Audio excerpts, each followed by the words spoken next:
8시 25분. 수많은 사건을 봤다. 법정에 세워야 할 사람들을 잡았다. 증거를 수집하고 진술을 받고 범죄자를 체포하는 일. 그런 건 이제 내게 일상이다. 아무렇지도 않다. 어떤 형사들은 말한다. 이 일을 오래 하다 보면 감정이 무뎌진다고. 피해자를 보면서도 저녁 식사를 생각하고 용의자를 신문하면서도 주말 계획을 세운다고. 나도 그랬다. 15년 동안 그렇게 살아왔다. 하지만 그날 밤은 달랐다. 그날 밤 나는 형사이기 이전의 한 남자였다. 배신당한 남편이었다.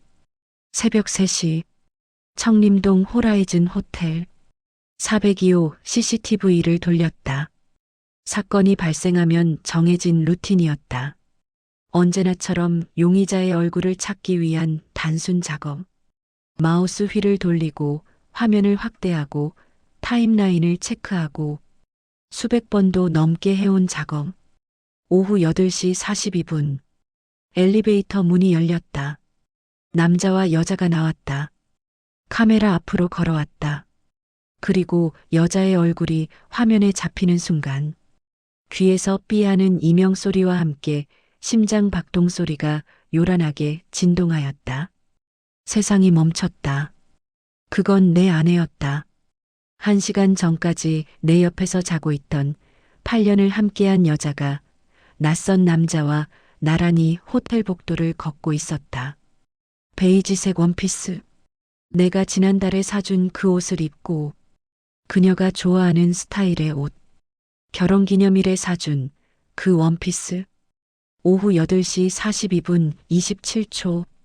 내 인생이 무너지는 데 걸린 시간은 고작 27초였다.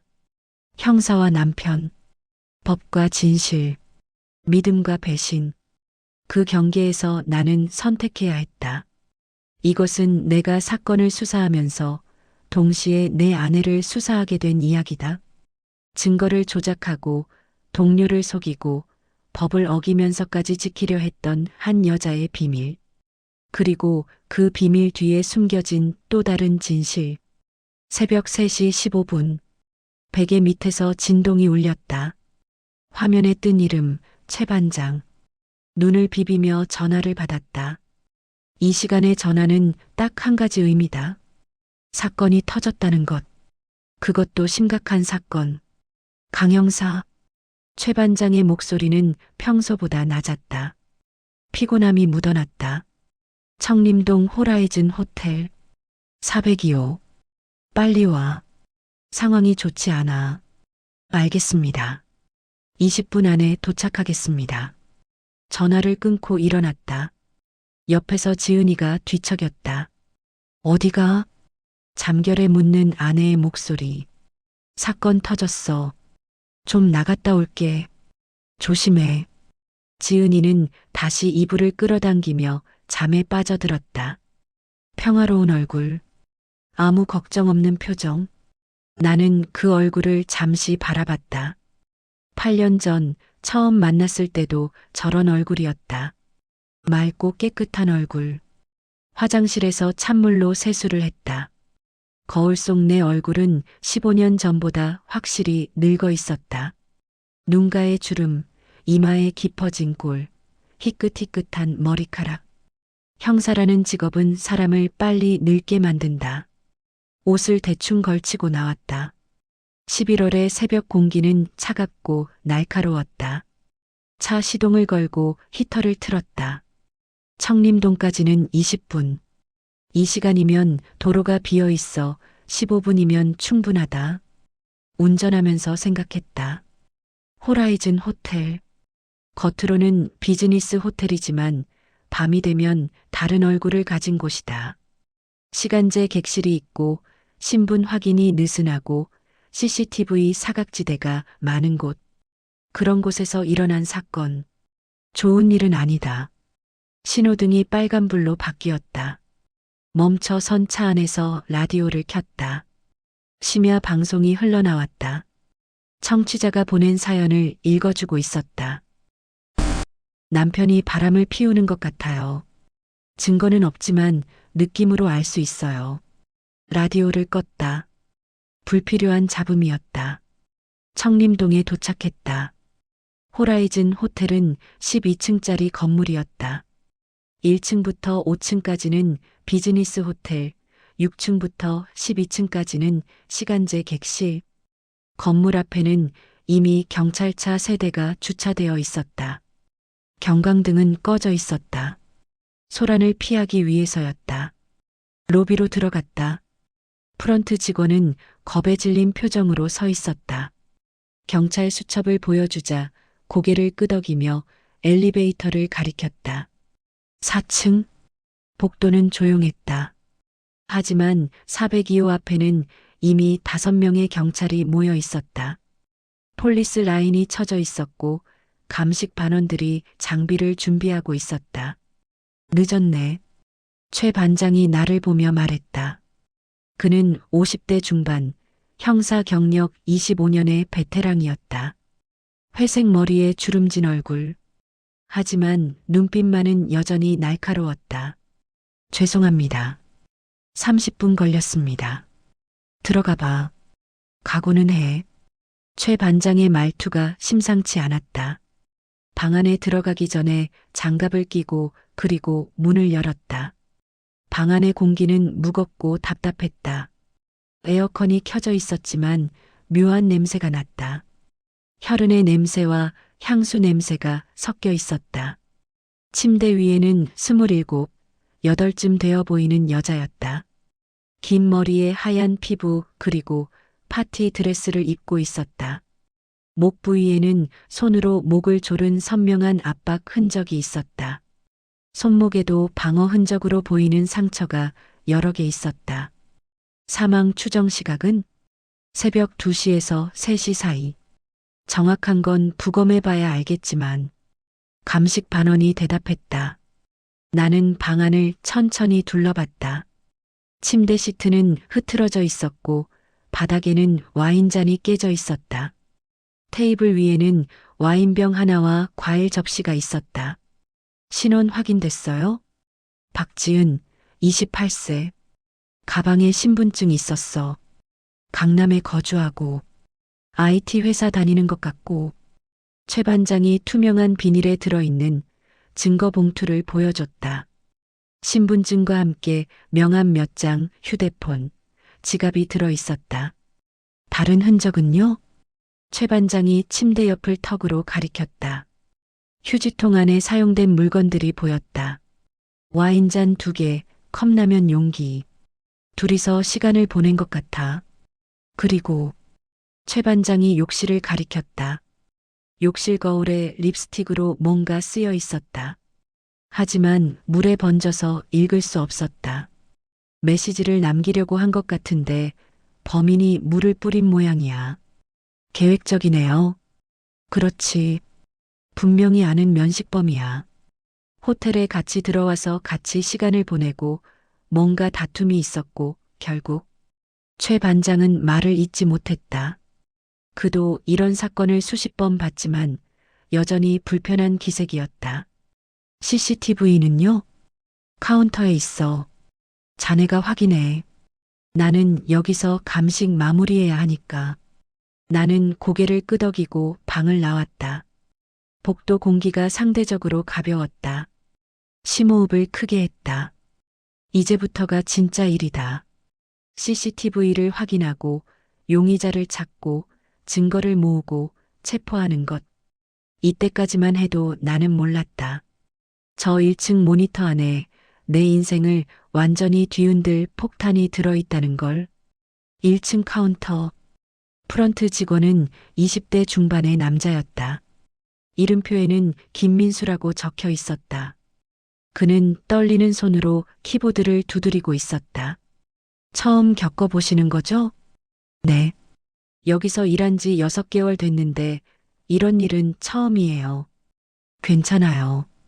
침착하게 도와주시면 됩니다.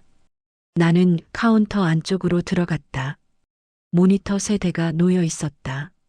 각각 로비, 엘리베이터, 복도를 비추고 있었다. 오래된 시스템이었다. 해상도도 그리 좋지 않았다. 402호는 언제 체크인했나요? 김민수가 컴퓨터를 확인했다. 어제 11월 14일 오후 8시 30분에 체크인하셨어요. 예약자 명의는 김철수. 아, 이건 가명 같은데요. 결제는 현금으로 하셨어요. 시간제 객실이라 신분증 확인 안 하고요. 전형적인 패턴이었다. 가명, 현금, 신분증 미확인. 신원을 숨기려는 사람들이 쓰는 방법. CCTV 파일 좀 봅시다. 어제 저녁 7시부터 김민수가 파일을 불러왔다. 화면이 네 분할로 나뉘었다. 로비, 복도, 엘리베이터, 주차장. 이걸로 보시겠어요? 아니면 따로따로 보시겠어요? 일단 로비 화면만 크게 해주세요. 화면이 전환되었다. 오후 7시. 로비는 한산했다. 가끔 사람들이 드나들었다. 대부분 고개를 숙이거나 모자를 눌러 쓰고 있었다. 이런 호텔을 찾는 사람들은 대개 얼굴을 보이고 싶어 하지 않는다. 빨리 감기해 주세요. 화면이 빨라졌다.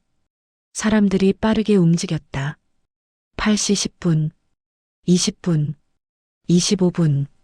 여기 정지. 8시 30분. 남자 혼자 들어왔다. 후드티에 마스크, 야구 모자까지 완전 무장. 얼굴은 전혀 보이지 않았다. 키는 175cm 정도. 보통 체격. 특징적인 건 오른손에 든 가방. 검은색 크로스백. 이 사람이 402호 투숙객이에요? 네, 맞아요. 기억나요. 남자는 프런트에서 간단히 결제를 마치고 엘리베이터로 향했다. 엘리베이터 화면으로 바꿔주세요. 화면이 전환되었다. 엘리베이터 안에서도 남자는 고개를 숙이고 있었다. 의도적으로 카메라를 피하고 있었다. 4층에서 내렸다. 다시 로비로. 화면이 다시 로비로 전환되었다. 8시 35분 40분 조용했다. 그리고 8시 42분. 엘리베이터 문이 열렸다. 내 손가락이 마우스 위에서 멈췄다. 남자와 여자가 함께 나왔다. 남자는 여전히 얼굴을 가리고 있었다. 그런데 여자는 이때 강형사의 심장 박동이 뛰기 시작했다. 베이지색 원피스, 가슴이 철렁 내려앉았다. 익숙한 옷, 너무나 익숙한 옷. 형사님, 괜찮으세요? 김민수의 목소리가 들렸지만 대답할 수 없었다. 손이 저절로 마우스를 움직여 화면을 확대했다. 여자의 걸음걸이, 머리를 쓸어 넘기는 습관, 가방을 어깨에 매는 방식. 설마 아니겠지, 비슷한 옷이겠지. 세상에 똑같은 옷 입은 사람 많잖아. 나는 속으로 중얼거렸다. 하지만 내 심장은 이미 진실을 알고 있었다. 카메라 각도가 바뀌었다. 여자가 고개를 들어 엘리베이터 층수를 확인하는 순간 얼굴이 정면으로 잡혔다. 순간 정적이 흘렀다. 이지은은 내 아내였다. 시간이 멈췄다. 화면 속 여자는 분명 우리 집 안방에 있어야 할 사람이었다. 내가 예쁘다, 잘 어울린다며 사준 그 원피스를 입고 지난달 결혼기념일 선물로 준 그 옷. 그녀가 너무 좋아, 아껴 입을게라고 했던 그 옷을. 낯선 남자와 함께 호텔 로비를 걷고 있었다. 화면 속에서 남자가 여자에게 뭔가 말하는 것 같았다. 여자가 고개를 끄덕였다. 그들은 복도로 사라졌다. 타임스탬프 오후 8시 42분 17초에서 44초, 27초. 내 인생이 산산조각 나는데 걸린 시간은 고작 27초였다. 형사님? 형사님? 김민수가 강형사의 어깨를 흔들었다. 나는 정신을 차렸다. 하지만 입이 떨어지지 않았다. 목구멍이 바짝 말라 있었다. 물 좀. 손이 떨렸다. 김민수가 건넨 종이컵을 받았지만 손이 너무 떨려서 물이 쏟아졌다. 차가운 물이 손등을 적셨다. 진정해. 강진우, 너 형사야. 감정 빼고 사실만 봐. 하지만 그게 어떻게 가능한가? 내 아내가 살인 사건 현장에 있었는데 피해자가 발견된 그 방에 사건이 일어나기 직전에 있었는데 나는 심호흡을 했다. 한 번, 두 번, 세 번. 계속 돌려주세요. 네, 계속 돌려주세요. 빨리 감기로.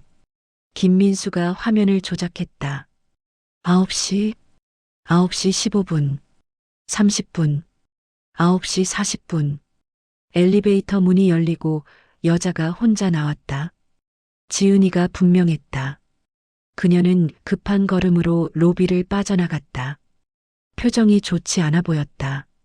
무언가 다급해 보였다. 남자는 방에 남았다.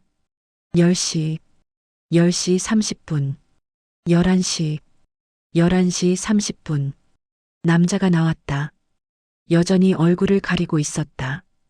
그는 침착하게 로비를 빠져나갔다. 그 후 자정 1시, 2시, 새벽 2시 15분. 청소 직원이 4층으로 올라갔다. 그리고 10분 후 같은 청소 직원이 허둥지둥 내려왔다. 프런트로 뛰어왔다. 화면 속 김민수가 전화를 들었다. 경찰에 신고하는 것이 분명했다. 피해자 박지은 씨는 언제 들어왔죠? 그게 확실하지 않아요. 체크인 기록이 없어요. 없다고요? 네. 402호는 오후 8시 30분에 체크인했는데 추가 인원 없이 1인 체크인이었어요. 박지은 씨가 언제 들어왔는지는 CCTV에도 안 잡혔어요. 이상했다. 피해자는 어떻게 들어온 걸까? 뒷문? 비상구? 아니면 이미 방 안에 있었던 걸까?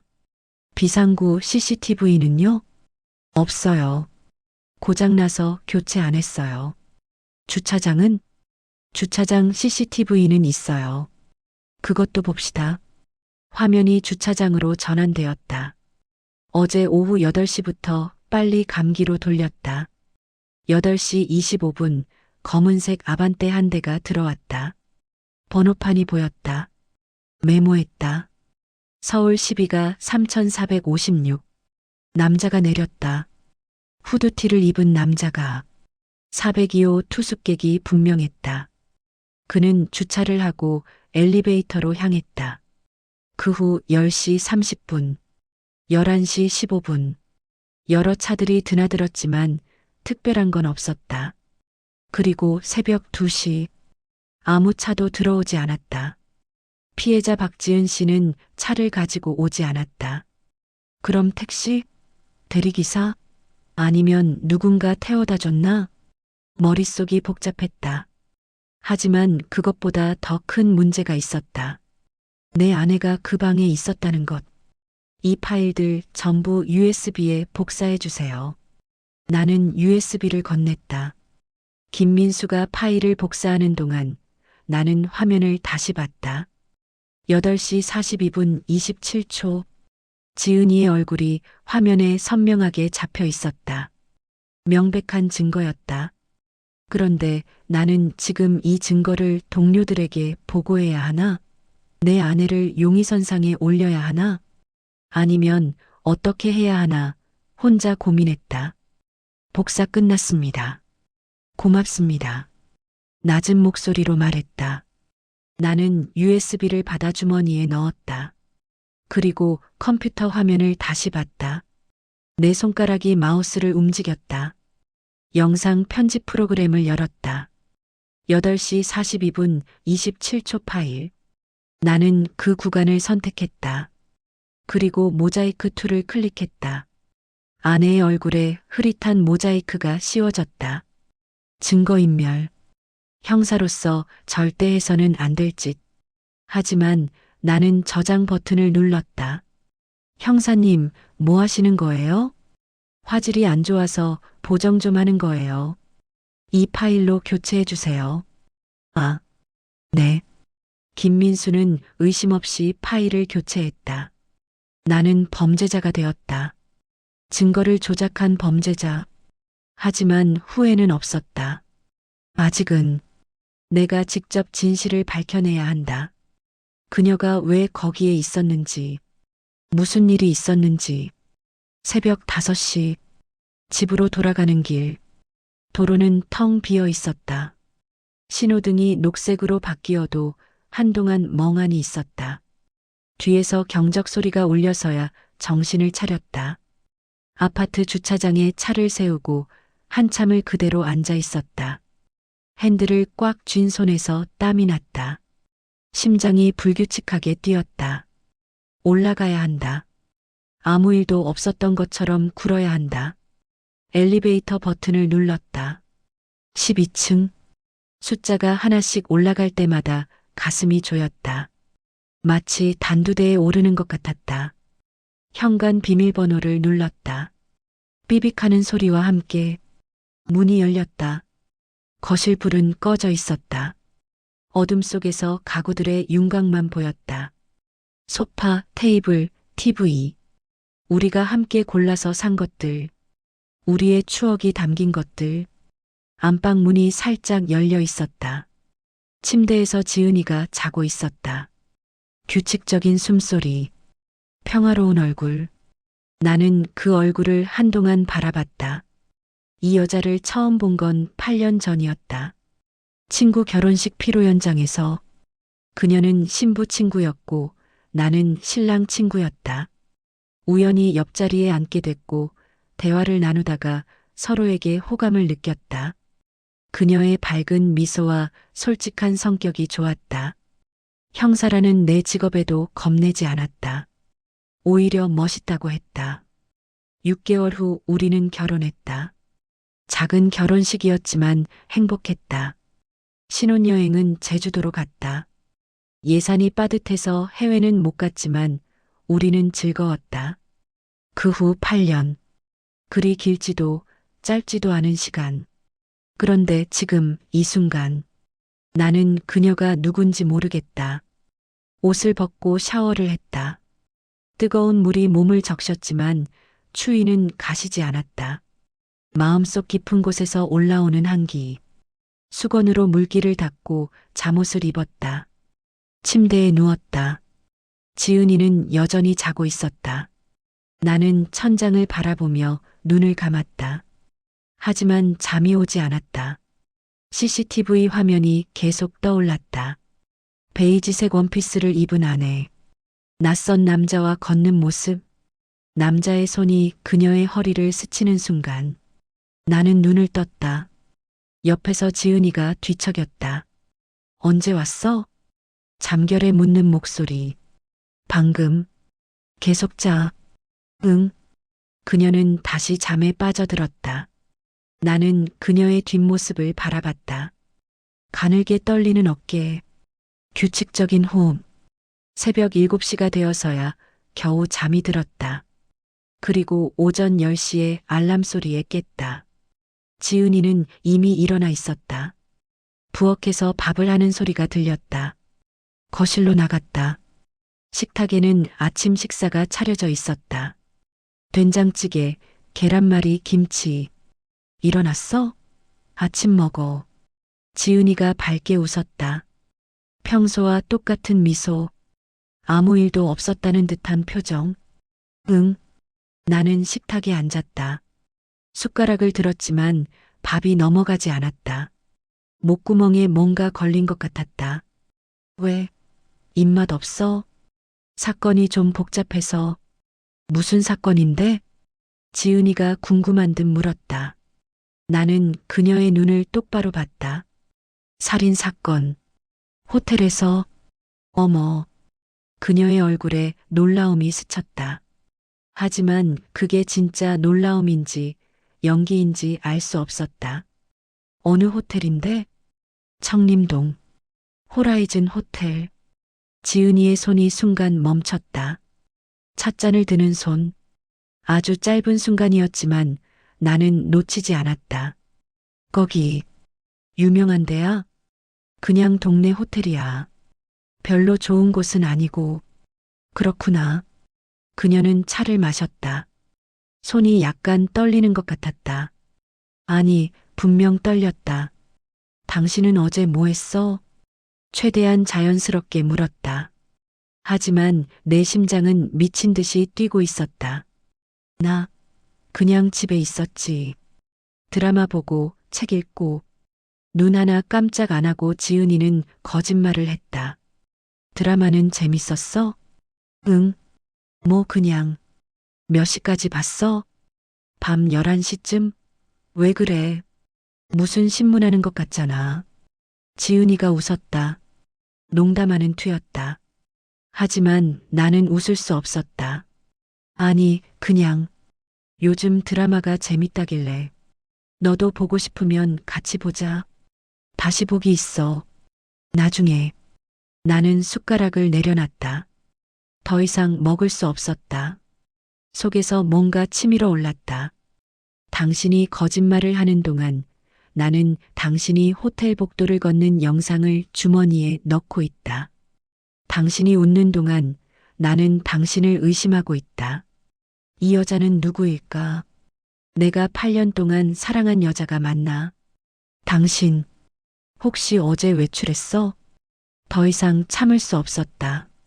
직접 물었다. 응? 아니, 안 나갔는데. 왜?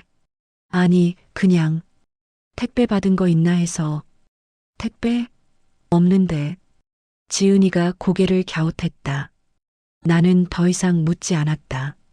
물을수록 이상해질 것 같았다. 나 출근해야 해. 벌써? 아침도 제대로 안 먹었잖아. 괜찮아. 사건이 급해서. 나는 일어났다. 옷을 갈아입고 현관으로 향했다. 조심히 가. 뒤에서 지은이의 목소리가 들렸다. 평소와 똑같은 목소리였다. 하지만 내게는 낯설게 들렸다. 문을 닫고 엘리베이터를 탔다. 거울에 비친 내 얼굴은 창백했다. 강 형사는 오전 11시쯤 경찰서에 도착했다. 회의실에는 수사팀 전원이 모여 있었다. 최 반장, 박 형사, 이 형사, 그리고 나 4명이 모였다. 상황 정리하자. 최 반장이 화이트보드에 사진들을 붙였다. 피해자 박지은의 사진, 호텔 402호 사진, 현장 사진들. 피해자 박지는 28세, 강남 IT 회사 직원. 어젯밤 청림동 호라이즌 호텔 402호에서 사망. 사인은 질식사로 추정. 타살 확실. 시간은 새벽 2시에서 3시 사이. 용의자는 나는 USB를 꺼냈다. 노트북에 연결했다. 화면에 CCTV 영상이 떴다. 오후 8시 30분 남성 한 명이 호텔에 체크인했습니다. 얼굴은 확인이 안 됩니다. 의도적으로 가렸습니다. 영상을 재생했다. 후드티에 마스크를 쓴 남자가 화면에 나왔다. 차량은 서울 12가 3456. 아반떼. 조회 결과 나는 자료를 펼쳤다. 이준호. 36세. 동경무역부장. 기혼. 피해자와 관계는 조사 중입니다. 하지만 휴대폰 기록상 박 형사가 서류를 넘겼다. 피해자 박지은 씨와 이준호 씨 최근 3개월간 통화 기록이 있습니다. 주 2회 정도. 불륜이네. 최 반장이 한숨을 쉬었다. 전형적인 치정살인 같은데 여자가 헤어지자고 했거나 돈을 요구했거나. 그런데 이상한 점이 있습니다. 나는 다른 화면을 띄웠다. 11시 30분에 용의자가 호텔을 나갔습니다. 그리고 새벽 2시에서 3시 사이에 피해자가 사망했습니다. 시간이 안 맞습니다. 다시 들어갔을 수도 있지. 비상구로요? 가능성 있어. CCTV 사각지대도 많고. 알겠습니다. 확인해 보겠습니다. 회의가 끝났다. 나는 자리로 돌아와 컴퓨터 앞에 앉았다. 이준호에 대한 자료를 더 찾아봤다. 동경무역부장. 연봉 8천만 원. 아파트 소유, 결혼 10년 차, 자녀 1명, 그리고 회사 정보를 보다가 멈췄다. 같은 회사에 이지은이라는 이름이 있었다. 내 아내였다. 손이 떨렸다. 마우스를 클릭했다. 인사 정보가 떴다. 이지은, 32세, 마케팅 부서, 입사 5년 차, 같은 회사, 같은 부서, 아내의 상사가 이준호였다. 머릿속이 복잡해졌다. 아내와 이준호의 관계는 뭘까? 단순한 직장 동료? 아니면 나는 아내의 휴대폰 기록을 조회했다. 형사 권한으로 할 수 있는 일이었다. 하지만 가족에게 쓰면 안 되는 권한이었다. 또 선을 넘었다. 기록이 떴다. 최근 3개월간 통화 내역. 저장되지 않은 번호가 눈에 띄었다. 010-5782-4391. 매주 화요일 저녁 8시 번호를 확인했다. 이준호였다. 3개월 동안 매주 화요일 내 아내는 이준호와 통화했다. 그리고 어제는 호텔에서 직접 만났다. 위치 추적을 해봤다. 아내의 휴대폰 위치 기록. 화요일 저녁 8시. 청림동. 호라이즌 호텔. 3개월 동안 매주 통화한 기록이 있었다. 증거는 명백했다. 나는 의자의 기대 천장을 바라봤다. 형광등이 윙윙거렸다. 불륜. 내 아내가 직장 상사와 불륜 관계였다. 그리고 그 남자는 지금 살인 용의자다. 강 형사. 최 반장이 다가왔다. 이준호 불러들여. 참고인 조사받아. 알겠습니다. 나는 전화를 걸었다. 신호가 갔다 3번, 4번째 전화를 받았다. 여보세요? 이준호 씨죠? 강진우 형사입니다. 청림동 사건 관련해서 참고인 조사가 필요합니다. 저는 아무것도 모르는데요. 어젯밤 호라이즌 호텔 402호에 계셨죠? CCTV에 차량이 확인됐습니다. 잠깐 침묵의 시간이 흘렀다. 안 나오시면 영장 청구하겠습니다. 선택하세요. 알겠습니다. 가겠습니다. 1시간 후 조사실에는 이준호가 앉아 있었다. 30대 중반, 정장 차림, 얼굴은 창백했고 손은 떨리고 있었다. 나는 그를 마주보고 앉았다. 녹음기를 켰다. 이준호 씨, 어젯밤 어디 계셨습니까? 집에 있었습니다. 거짓말 마세요. 오후 8시 30분 호라이즌 호텔에 체크인 하셨습니다. 차량도 확인됐고요. 이준호의 얼굴이 더 하얗게 질렸다. 그건 박지은 씨 아시죠? 네. 어떤 관계입니까? 그냥 아는 사람입니다. 어젯밤 같이 있었습니까? 아닙니다. 이준호가 소리쳤다. 박지은 씨와는 호텔에 같이 간 적 없습니다. 그럼 누구랑 있었습니까? 짧은 침묵은 시간이 흘렀다. 이준호는 대답하지 않았다. 나는 다른 사진을 꺼냈다. CCTV 캡처 사진. 모자이크 처리된 여자의 사진. 이 여자는 누굽니까? 이준호가 사진을 봤다. 그의 눈이 흔들렸다. 모르겠습니다. 화질이 안 좋아서. 이준호 씨, 거짓말하면 당신한테 불리합니다. 살인 사건입니다. 저는 죽이지 않았습니다. 그럼 진실을 말하세요. 누구랑 있었습니까? 이준호는 입술을 깨물었다. 한참을 망설이다가 입을 열었다. 이지은 씨입니다. 내 심장이 멎었다. 이지은? 네.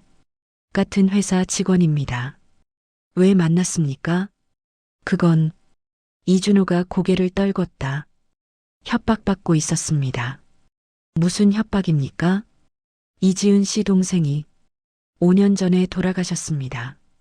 그 일로 저를 오해하고 있습니다.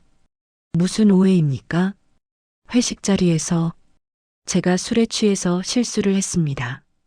이지은 씨 동생한테 부적절한 행동을 했고 그 일로 동생분이 크게 상처를 받았습니다. 그리고 얼마 후 이준호의 목소리가 떨렸다. 자살하셨습니다. 나는 숨을 삼켰다. 지호, 지은이의 동생 지우가 5년 전에 세상을 떠난 그 이야기를 지은이한테서 들은 적이 있었다. 동생이 갑자기 세상을 떠났다고, 이유를 모르겠다고, 아무 이상 징후도 없었다고. 하지만 이유가 있었다. 이준호라는 남자 때문이었다. 그래서 이지은 씨가 당신을 협박했습니까? 네. 녹음 파일이 있다고, 증거가 있다고, 회사에 알리겠다고. 그래서 호텔에서 만난 겁니까? 네. 협상하려고요. 합의금을 주고 끝내려고. 협상은 됐습니까? 안 됐습니다. 이지은 씨는 돈이 문제가 아니라고, 제가 벌을 받아야 한다고. 이준호가 고개를 들었다. 눈에 눈물이 고여 있었다. 저는 정말 죄송합니다. 하지만 박지은 씨는 죽이지 않았습니다. 정말입니다. 그날 밤 몇 시에 나갔습니까? 11시 30분쯤요. 그 후는 집에 갔습니다. 증명할 수 있습니까? 아내가 집에 있었습니다. 아내 연락처 주세요. 나는 이준호의 아내에게 전화했다. 확인 결과 이준호는 11시 50분쯤 집에 도착했다. 알리바이가 명백했다. 살인 시각은 새벽 2시에서 3시. 이준호는 그 시간에 집에 있었다. 용의선상에서 벗어났다. 이지은 씨는 몇 시에 호텔을 나갔습니까? 9시 40분쯤요. 먼저 나갔습니다. 그 후 다시 안 왔습니까? 예, 제가 나갈 때까지는 안 왔습니다. 조사를 마치고 이준호를 돌려보냈다. 하지만 출입국사무소에 출국 금지 조치는 했다. 나는 조사실에 혼자 남았다. 녹음 파일을 다시 들었다. 이지은 씨 동생이 자살하셨습니다. 지은이는 5년 동안 이걸 알고 있었다. 동생의 죽음에 이준호가 연루되어 있다는 걸. 그래서 복수하려고 했다. 증거를 모으고 협박하고 만나서 협상하려고. 그런데 왜 나한테 말하지 않았을까? 나는 형사다. 도와줄 수 있었다. 아니, 도와줄 수 없었다. 증거 불충분. 5년 전 일. 입증할 방법이 없다. 지은이는 그걸 알았다. 그래서 혼자 해결하려고 했다. 법이 닿지 않는 곳에서. 퇴근 후 나는 집으로 가지 않았다. 근처 카페에 앉아 생각을 정리했다. 마이너스 오후 8시 42분 지은이와 이준호가 호텔 402호로 들어가고 9시 40분 지은이 혼자 나갔다. 그리고 11시 30분 이준호 나갔다. 마이너스 새벽 2시, 3시쯤 박지은 사망. 박지은은 언제 들어갔을까? 왜 들어갔을까? 이준호와 박지은의 관계는 통화 기록은 있었지만 어젯밤 함께 있었다는 증거는 없다. 그렇다면 박지은은 누군가 다른 사람과 함께 있었나? 아니면 혼자? 머리가 복잡했다. 커피를 한 모금 마셨다. 쓴맛이 입안에 퍼졌다. 전화가 울렸다. 지은이었다. 여보, 어디야? 저녁 안 먹어? 응. 일이 좀 밀려서 먼저 먹어. 알았어. 너무 늦지 마. 전화를 끊었다. 그녀의 목소리는 평소와 똑같았다. 밝고 따뜻한 목소리. 하지만 그 목소리 뒤에 뭐가 숨어 있을까? 나는 결심했다. 집에 가서 확인해야겠다. 오후 8시쯤 집에 도착했다. 지은이는 거실에서 TV를 보고 있었다. 왔어? 응. 밥 먹을래? 남은 거 데워줄게. 아니, 먹었어. 거짓말이었다. 나는 아무것도 먹지 않았다. 그래. 그럼 씻고 쉬어. 지은이가 다시 TV에 집중했다. 드라마가 나오고 있었다. 나는 안방으로 들어갔다. 침대에 앉아 지은이의 가방을 봤다. 검은색 가죽 가방. 평소에 쓰는 가방. 손이 떨렸다. 이러면 안 되는 건데.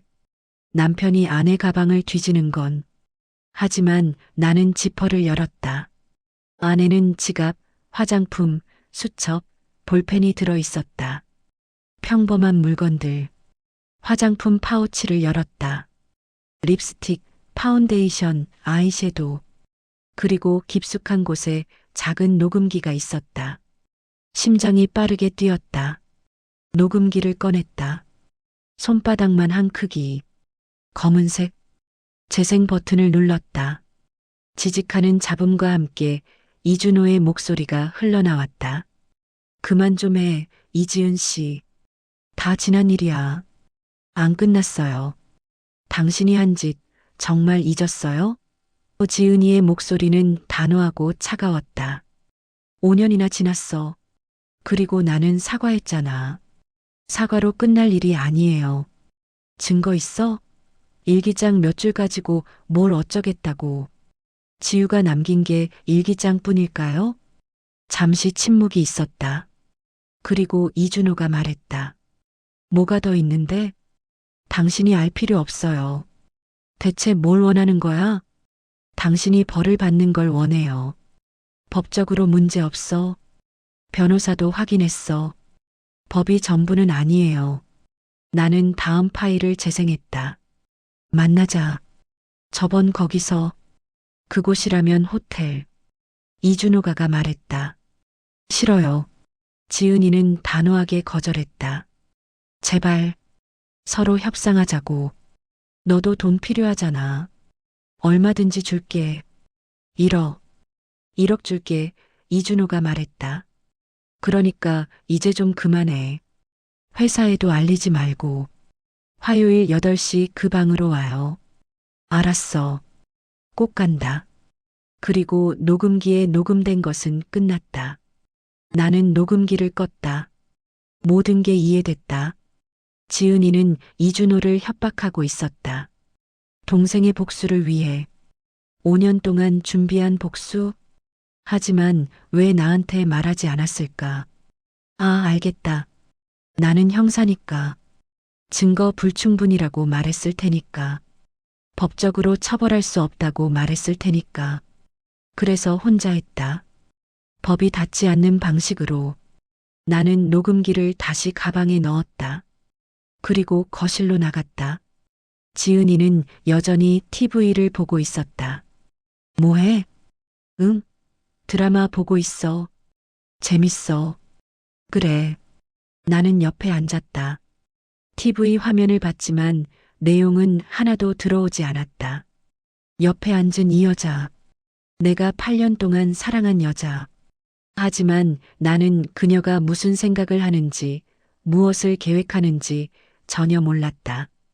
여보, 내가 불렀다. 응? 나한테 숨기는 거 없어? 지은이가 고개를 돌려 나를 봤다. 무슨 말이야? 갑자기 왜 그래? 그냥 요즘 뭔가 거리감이 느껴져서. 무슨 소리야? 나 항상 똑같은데. 지은이가 웃었다.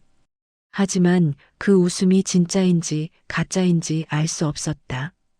혹시 회사에 무슨 일 있어? 응? 아니, 별일 없어. 왜?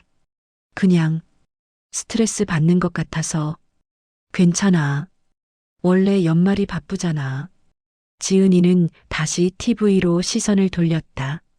대화가 끝났다. 나는 더 이상 묻지 않았다. 물어봐야 거짓말만 들을 테니까. 그날 밤 나는 잠들지 못했다. 옆에서 지은이가 곤히 자고 있었다. 규칙적인 숨소리, 평화로운 얼굴. 하지만 내 머릿속은 혼란스러웠다. 내 아내는 5년 동안 복수를 계획했다. 증거를 모으고 협박하고 만남을 주선했다. 그리고 그날 밤 살인 사건이 일어났다. 우연일까? 정말 우연일까? 새벽 3시 나는 일어나 거실로 나갔다. 노트북을 켰다. CCTV 영상을 다시 봤다. 모자이크 처리하기 전 원본 파일을. 8시 42분. 지은이와 이준호가 호텔로 들어간다. 9시 40분. 지은이가 혼자 나온다. 표정이 좋지 않다. 급하게 걷는다. 11시 30분. 이준호가 나온다. 침착하다. 그리고 그 사이 혹은 그 후에 박지은이 들어갔다. 박지은과 이준호는 통화 기록이 있다. 불륜관계로 추정된다. 그렇다면 박지은이 이준호를 찾아온 건가? 호텔에? 아니면 이미 약속이 있었나? 나는 박지은의 휴대폰 기록을 다시 확인했다. 어제 저녁 8시 이준호에게서 온 문자 한 통. 문자 내용은 오늘 만날 수 있어? 할 얘기가 있어. 8시 15분. 박지은의 답장은 무슨 얘기? 8시 20분. 이준호의 답장. 전화로 할 얘기가 아니야. 호라이즌 호텔 402호로 와. 11시쯤. 8시 25분. 박지은의 답장. 알았어. 그렇구나. 이준호가 박지은을 불렀다. 11시에 만나자고. 그런데 이준호는 11시 30분에 호텔을 나갔다. 박지은을 만나지 않고. 왜? 계획이 바뀐 건가? 아니면 처음부터 만날 생각이 없었나? 나는 다시 이준호에게 전화를 걸었다. 새벽 3시였지만 상관없었다. 여보세요? 이준호가 졸린 목소리로 전화를 받았다. 강진우 형사입니다. 질문 하나 더 하겠습니다. 지금 새벽인데요. 박지은 씨한테 어젯밤 11시에 만나자고 했죠? 잠시 침묵이 흘렀다. 대답하세요. 네. 왜 만나지 않았습니까? 이지은 씨와 협상이 잘 안 돼서요. 기분이 안 좋았고 박지은 씨를 만날 마음이 없어졌습니다. 그래서 그냥 나간 겁니까? 네. 문자로 취소한다고 보냈습니다. 몇 시에? 11시 20분쯤요. 나는 박지은의 휴대폰 기록을 확인했다. 11시 18분. 이준호의 문자. 미안. 오늘 못 만나겠어. 다음에. 그렇다면 박지은은 호텔에 가지 않았어야 한다. 하지만 그녀는 갔다. 그리고 죽었다. 왜? 박지은 씨가 왜 호텔에 갔을까요? 당신이 취소했는데. 모르겠습니다. 어쩌면 제가 거짓말한다고 생각했을 수도 있고 아니면 직접 확인하려고 갔을 수도. 알겠습니다. 전화를 끊었다. 박지은은 문자를 받고도 호텔에 갔다. 직접 확인하려고? 아니면 다른 이유가? 나는 CCTV를 다시 돌렸다. 비상구 쪽을. 하지만 비상구 CCTV는 고장이었다. 아무것도 보이지 않았다. 주차장은? 주차장에도 박지은의 차는 없었다. 그렇다면 택시? 대리? 나는 호텔 주변 택시 회사에 연락했다. 새벽이었지만 당직자가 받았다. 회사 택시 중 어젯밤 11시에서 12시 사이 호라이즌 호텔로 손님 데려다 준 기록 있나요? 확인해 보겠습니다. 잠시만요. 5분 후 11시 35분에 한 건 있습니다. 여성 승객. 출발지는요? 강남역 인근입니다. 박지은이었다. 그녀는 문자를 받고도 호텔에 갔다. 11시 35분 도착. 그리고 새벽 2시에서 3시 사이 사망. 그 사이에 무슨 일이 있었을까? 다음 날 아침 나는 경찰서에 출근했다. 눈 밑에 다크서클이 짙게 깔렸다. 밤새 한숨도 못 잤다. 강 형사, 안색이 왜 그래? 박 형사가 걱정스럽게 물었다. 괜찮습니다. 그냥 좀 피곤해서요. 사건 때문에 스트레스 받지 마. 곧 풀려. 나는 고개를 끄덕이고 자리에 앉았다. 컴퓨터 화면에는 박지은의 부검 결과가 떠 있었다. 사망 시각 새벽 2시 30분에서 3시 사이. 4인실 식사. 목에 강한 압박 흔적. 손목에 방어 흔적. 손톱 밑에서 피부 조직이 발견되었다. 범인의 DNA를 채취했다. 곧 결과가 나올 것이다. 나는 이준호의 DNA와 대조 의뢰를 넣었다. 참고인 조사 시 채취한 샘플로. 결과는 오후에 나온다고 했다. 점심시간. 나는 혼자 식당에 앉아 있었다. 밥을 먹었지만 맛이 느껴지지 않았다. 전화가 울렸다. 지은이었다. 여보, 점심 먹었어? 응, 먹었어. 오늘 저녁 일찍 와. 내가 맛있는 거 해줄게. 알았어. 왜? 기분 안 좋아? 아니, 그냥 피곤해서. 그래. 너무 무리하지 마. 사랑해. 지은이가 전화를 끊었다. 사랑해. 그 말이 진심일까? 아니면 그저 습관적인 말일까? 나는 더 이상 알 수 없었다. 오후 3시 DNA 대조 결과가 나왔다. 불일치. 이준호의 DNA와 범인의 DNA가 다르다. 이준호는 범인이 아니었다. 박 형사가 놀란 표정으로 나를 봤다. 이준호가 아니야? 네. DNA가 안 맞습니다. 그럼 범인이 따로 있다는 거네. 최 반장이 다가왔다. CCTV를 다시 확인해봐. 우리가 놓친 게 있을 거야. 나는 다시 CCTV를 돌렸다. 이번에는 더 자세히. 11시 30분. 이준호가 나간다. 11시 35분. 박지은이 도착한다. 택시로. 그녀는 로비로 들어와 엘리베이터를 탄다. 4층 버튼을 누른다.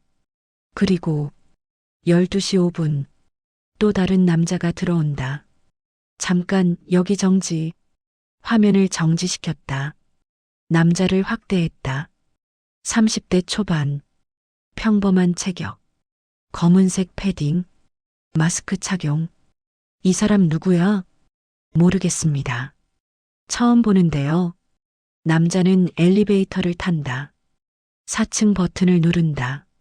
402호가 있는 층. 이 사람이 범인일 수도 있어. 최 반장이 말했다. 계속 돌려봐. 12시 10분. 남자가 4층에서 내린다. 복도 CCTV에 잡힌다. 402호 앞으로 간다. 문을 두드린다. 문이 열린다. 박지은이 나온다. 남자와 박지은이 대화를 나눈다. 박지은의 표정이 놀란 것 같다. 그리고 남자가 안으로 들어간다. 문이 닫힌다. 그 후 아무도 나오지 않는다. 새벽 2시 15분. 청소 직원이 발견할 때까지. 이 남자가 범인이야. 최 반장이 확신에 찬 목소리로 말했다. 차량 확인해봐. 주차장 CCTV를 확인했다. 12시 3분. 회색 소나타 한 대가 들어온다. 번호판을 확대했다. 서울 34나 7890. 조회를 돌렸다. 소유자 김민재. 33세. 서울 거주. 박지은과의 관계를 조사했다. 전 남자친구였다. 전 남친이네. 스토커 아닐까? 박 형사가 말했다. 통화 기록 확인해보자. 박지은과 김민재의 통화 기록. 최근 한 달간 20통 이상. 대부분 김민재에게서 걸려온 전화. 그리고 어젯밤 11시 50분. 김민재가 박지은에게 건 마지막 전화. 통화 시간 3분. 전화 내용 확인할 수 있나? 영장 신청해야죠. 빨리 해. 하지만 영장이 나오기까지 시간이 걸린다. 나는 직접 김민재에게 전화를 걸었다. 신호가 갔다. 한참 후에 받았다. 여보세요? 긴장한 목소리. 김민재 씨? 강진우 형사입니다. 박지은 씨 사건 관련해서 조사가 필요합니다. 김민재 씨? 저는 아무것도 모릅니다. 어젯밤 호라이즌 호텔에 가셨죠? 어떻게? CCTV에 찍혔습니다. 지금 나오세요. 안 나오시면 체포영장 청구합니다. 알겠습니다. 가겠습니다. 2시간 후 조사실에 김민재가 앉아 있었다. 30대 초반, 수척한 얼굴, 눈밑이 거무스름했다. 박지은 씨와 어떤 관계입니까? 전 여자친구입니다. 언제 헤어졌습니까? 6개월 전에요. 누가 먼저 헤어지자고 했습니까? 지은이가 일방적으로 통보했습니다. 이유는 다른 남자가 생겼다고. 김민재의 목소리가 떨렸다. 그 후로도 계속 연락했습니까? 네. 다시 만나자고 부탁했습니다. 박지은 씨는 뭐라고 했습니까? 싫다고. 이제 끝났다고. 어젯밤 왜 호텔에 갔습니까? 김민재가 고개를 떨궜다.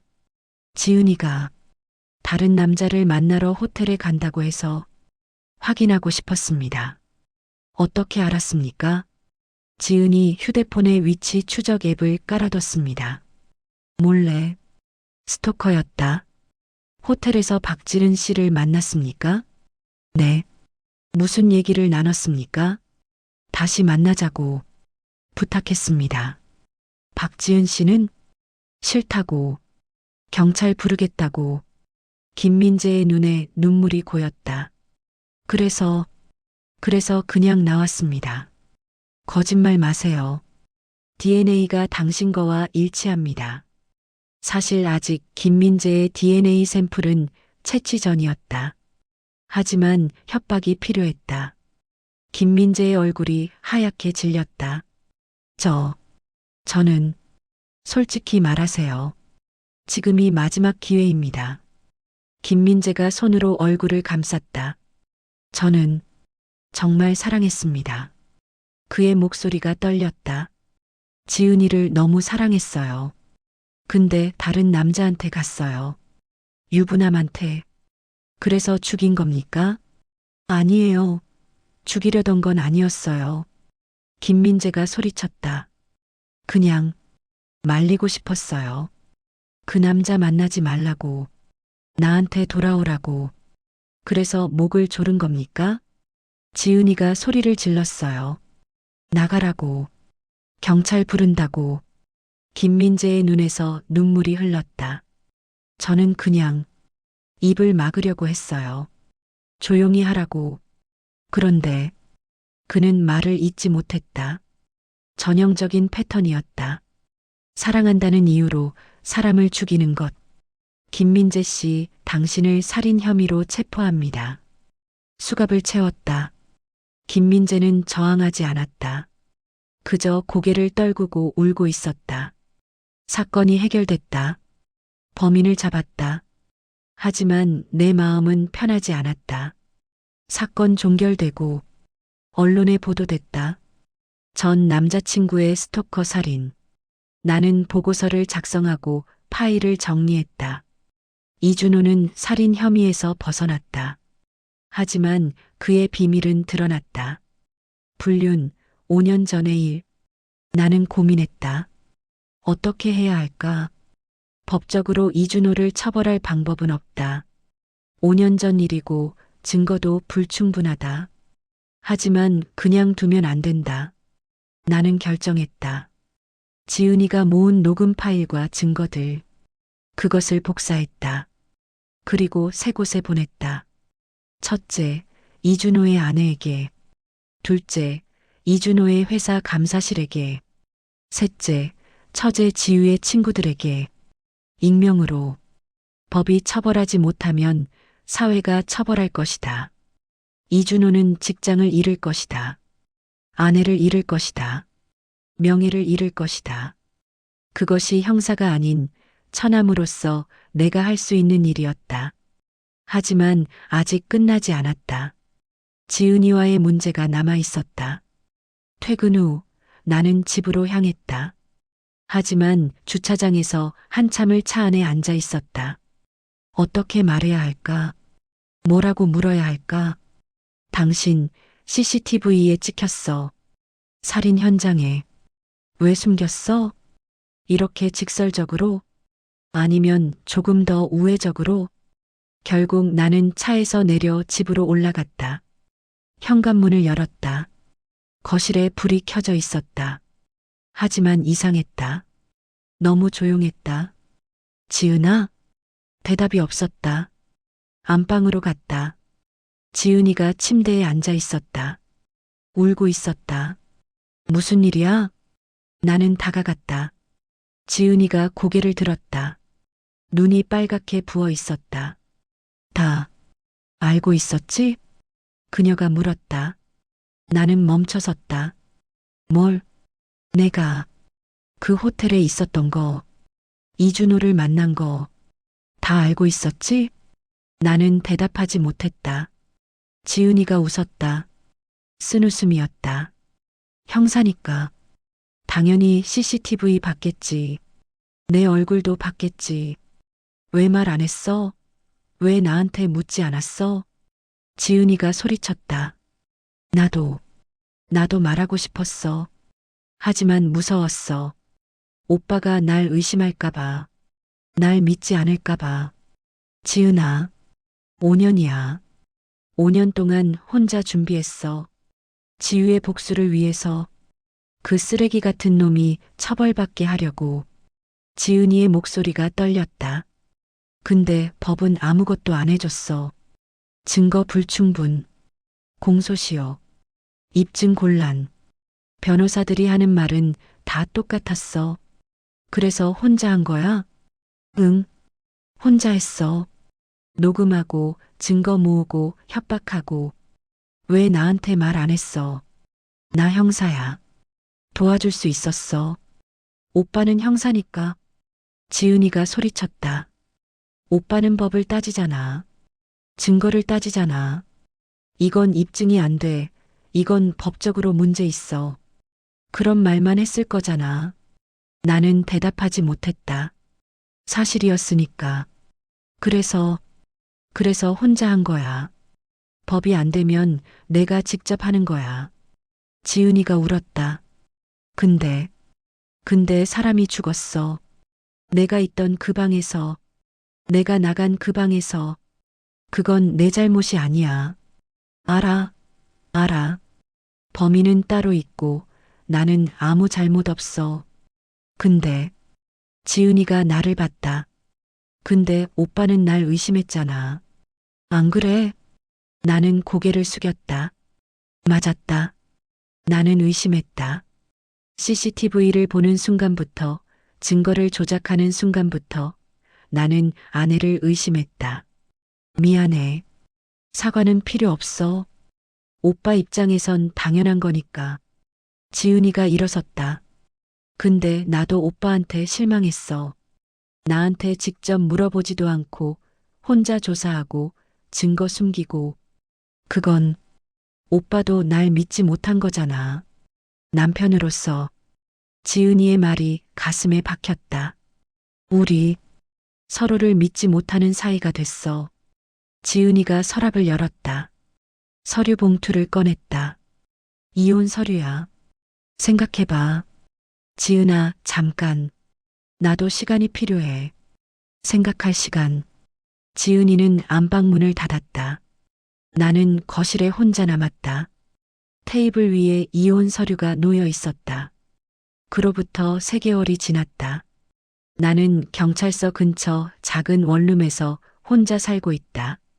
출퇴근하기 편한 곳으로. 이혼 서류에는 아직 서명하지 않았다. 지은이도 마찬가지다. 우리는 가끔 연락한다. 짧은 문자. 잘 지내? 응. 너도. 이준호는 회사를 그만뒀다. 아내와도 이혼했다. 소문이 퍼졌다. 5년 전의 일이. 법은 그를 처벌하지 못했지만 사회가 처벌했다. 김민재는 징역 15년을 선고받았다.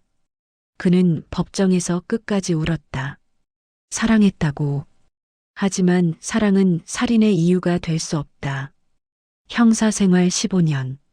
나는 수많은 사건을 해결했다.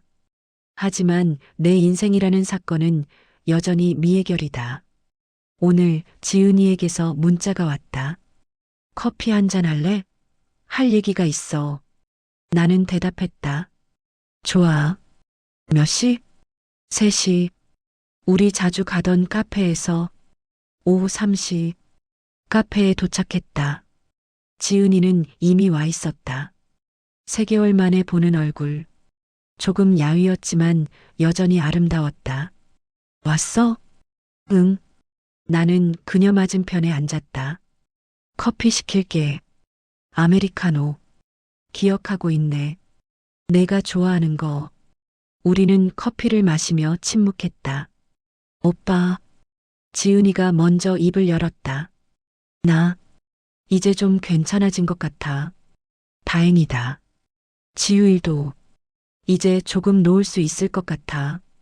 완전히는 아니지만. 그래. 오빠는? 나는 커피 잔을 내려놓았다. 나도 조금씩 괜찮아지고 있어. 우리, 어떻게 할까? 지은이가 물었다. 나는 오랫동안 생각했던 대답을 꺼냈다. 모르겠어. 솔직히, 나도 모르겠어. 우리는 웃었다. 쓸쓸한 웃음이었다. 그냥, 천천히 가보자. 서두르지 말고. 응, 그러자. 우리는 더 이상 말하지 않았다. 창밖으로 봄비가 내리기 시작했다. 27초. CCTV 속에서 내 아내가 낯선 남자와 걷는 시간. 그 27초가 내 인생을 바꿨다. 신뢰를 깨뜨렸고, 의심을 심었고, 사랑을 시험했다. 하지만 어쩌면 그 27초는 이미 깨져 있던 우리를 보여준 것 뿐이었을지도 모른다. 서로에게 말하지 못했던 비밀들, 혼자 짊어진 고통들, 나누지 못한 슬픔들, 그것들이 쌓여서 결국 우리 사이에 벽이 생긴 것이다. 형사로서 나는 진실을 밝혔다. 범인을 잡았다. 사건을 해결했다. 하지만 남편으로서 나는 실패했다. 아내를 이해하지 못했다. 그녀의 고통을 나누지 못했다. 어떤 진실은 밝혀져도 상처를 치유하지 못한다. 그저 흉터로 남아 비 오는 날마다 욱신거릴 뿐이다. 지은이와 나, 우리는 다시 시작할 수 있을까? 아니면 영원히 깨진 채로 남을까? 나는 아직 모른다. 하지만 한 가지는 안다. 27초. 그 짧은 시간이 보여준 건 우리가 얼마나 서로를 모르고 있었는지였다는 것을. 그리고 앞으로 우리에게 필요한 건 CCTV가 아니라 대화라는 것을. 서로를 의심하는 것이 아니라 서로를 믿으려는 노력이라는 것을. 카페 밖으로 비가 내린다. 지은이가 창밖을 바라본다. 나도 그녀를 바라본다. 우리 사이의 침묵은 더 이상 불편하지 않다. 그저 조용할 뿐이다. 어쩌면 이것이 시작일지도 모른다. 새로운 27초의 시작. 이번에는 서로를 향해 걷는 27초. 6개월 후. 지은이와 나는 이혼하지 않았다. 하지만 다시 같이 살지도 않았다. 우리는 일주일에 한 번씩 만난다. 이 카페에서 커피를 마시고 일상을 나누고 때로는 침묵한다. 천천히, 아주 천천히 서로를 다시 알아가고 있다. 이번에는 비밀 없이, 거짓말 없이. 오빠, 오늘 회사에서 재밌는 일이 있었어. 지은이가 말한다. 나는 귀를 기울인다. 팀장님이 회의 중에 졸다가 걸렸거든. 그래서 그녀의 이야기를 들으며 나는 웃는다. 이런 사소한 이야기들, 예전에는 나누지 못했던 것들. 오빠는 오늘 어땠어? 응. 간단한 절도 사건 하나 마무리했어. 별거 아니었는데. 나도 내 이야기를 한다. 우리는 서로의 일상을 나눈다. 그리고 가끔 지유 이야기도 한다. 지유가 좋아하던 케이크 있잖아. 딸기 케이크. 응. 오늘 그거 먹었어. 생각나더라. 많이 보고 싶구나. 응. 근데 이제는 괜찮아. 슬프지만 괜찮아. 지은이가 웃는다. 예전보다 밝은 미소. 지우도 우리가 행복했으면 좋겠다고 생각할 거야. 그렇겠지. 우리는 다시 침묵한다. 하지만 이제 이 침묵은 편안하다. 형사생활 16년 차. 나는 여전히 사건을 해결한다. 증거를 모으고 진실을 밝히고 범인을 잡는다. 하지만 이제 나는 안다.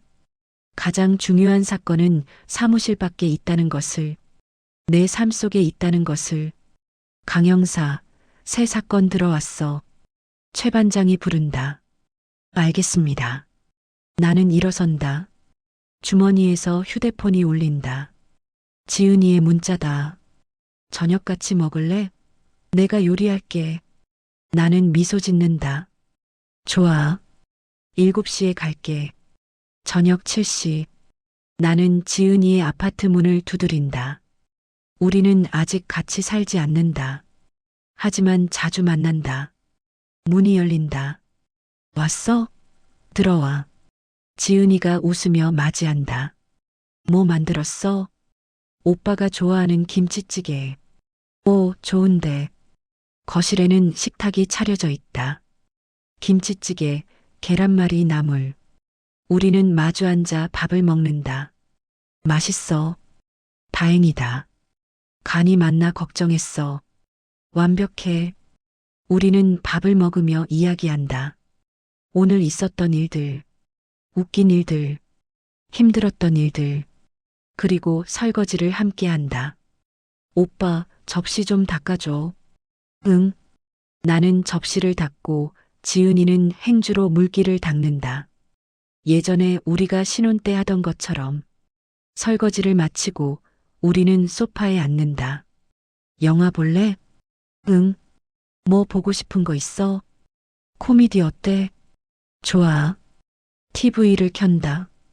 영화가 시작된다. 지은이가 내 어깨에 머리를 기댄다. 오빠. 응? 고마워. 뭐가? 기다려줘서. 포기하지 않아서. 나는 그녀의 손을 잡는다. 나도 고마워. 다시 기회를 줘서. 우리는 손을 잡은 채 영화를 본다. 우리도 함께 웃는다. 27초. CCTV 속 그 27초는 우리를 무너뜨렸다. 하지만 우리는 다시 일어섰다. 천천히 조금씩 서로를 향해. 이제 우리에게는 새로운 27초들이 쌓여간다. 함께 밥을 먹는 27초, 함께 설거지하는 27초, 손을 잡는 27초, 웃는 27초, 그 27초들이 모여 다시 우리가 된다. 완벽하지 않지만 진실한 우리. 어떤 사건은 해결되지 않는다. 하지만 어떤 사건은 해결되지 않아도 괜찮다. 그저 함께 살아가는 것만으로도. 형사생활 16년. 나는 많은 것을 배웠다. 증거 수집하는 법, 범인 잡는 법, 진실 밝히는 법. 하지만 가장 중요한 걸 뒤늦게 배웠다. 사랑하는 사람을 믿는 법, 그리고 함께 아파하는 법. 인생은 CCTV가 아니다. 되돌려 볼 수도 없고 정지시킬 수도 없다. 그저 흘러갈 뿐이다. 중요한 건 그 흐름 속에서 누구와 함께 있느냐다. 지은이와 나. 우리는 아직 완전히 회복하지 못했다. 어쩌면 영원히 회복하지 못할지도 모른다. 하지만 괜찮다. 우리는 함께 있으니까. 함께 걷고 있으니까. 그것으로 충분하다. 어떤 진실은 27초 만에 드러나지만 어떤 사랑은 평생이 걸린다.